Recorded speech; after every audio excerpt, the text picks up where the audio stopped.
अचरा से हाँ कहीं बेला टप टप जुओ है पसीना अचरा से हाँ कहीं बेला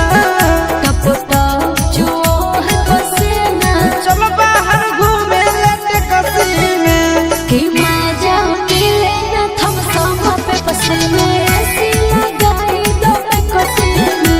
तो मजा मिले न थम सम पे पसीने ऐसी लगाई दो पे कसीने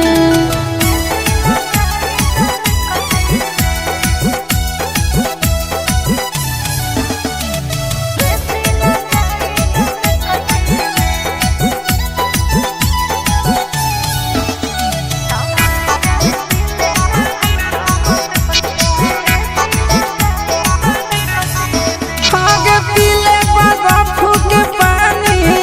रूसे नहीं हमारा रानी खाले बर्फ के गोला ठंडा हो जाए तो जवानी सब दिन हवा कूलर के खइलो नहीं हार में हो गर्मी के हाल जनलो पापा के घर में हो कहे मुँह लटक लटक